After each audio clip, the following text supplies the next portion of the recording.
मातापित्याला रडवून स्वामींची सेवा करताय हे नक्की आहे का? स्वामी म्हणतायत, वेड्या, मंदिराच्या लांबच लांब रांगेत उभा राहून लाखो रुपयांच्या देणग्या देऊन तू कोणत्या देवाला शोधत आहेस?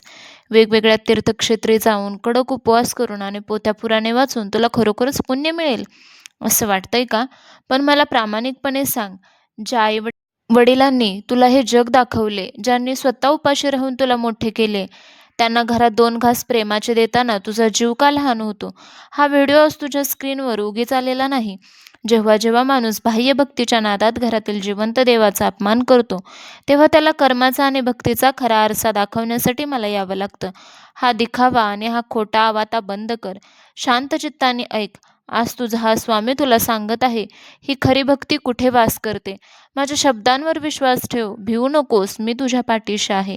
तू नेहमी विचार करतोस की मंदिरात जाऊन मूर्तीची पूजा केली की तुझे सगळे पाप धुवून जातील. पण वेड्या, ज्या मातापिताच्या डोळ्यात तुझ्यामुळे अश्रू येतात, त्यांच्या या अश्रूंचे ओझे माझ्या मंदिरातल्या मूर्तीलाही सहन होत नाही. ज्या घरामध्ये वृद्धांचा अपमान होतो, तिथे आई-वडिलांना पोटच्या मुलाकडून टोमणे ऐकावे लागतात, त्या घरामध्ये मी कधीही पाऊल ठेवत नाही.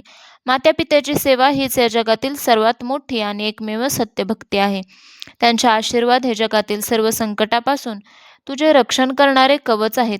तुला मला प्रसन्न करायचे आहे ना? मग माझ्या मूर्तीवर दूध किंवा सोन्याचे हार चढवण्याऐवजी तुझ्या घरातील वृद्ध आई-वडिलांच्या चेहऱ्यावर 2 मिनिटे प्रेमाने बोलून हसू आण. त्यांच्या पाया पड, कारण त्यांच्या पायाशी 4ही धाम आणि सर्व तीर्थक्षेत्रे वसलेली आहेत. जेव्हा तू त्यांची मनापासून सेवा करतोस, तेव्हा मला स्वतःला तुझा दास व्हावे लागते. तुझ्या आयुष्यातील सर्व संकटे दूर करण्याची जबाबदारी माझी असते.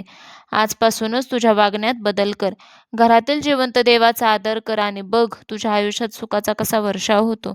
मी तुझ्या आणि तुझ्या पालकांच्या पाठीशी सदैव उभा आहे. नेहमी लक्षात ठेव, श्री स्वामी समर्थ तुझ्या अखंड पाठीशी आहेत. भिवू नकोस, मी तुझ्या पाठीशी आहे. श्री स्वामी समर्थ.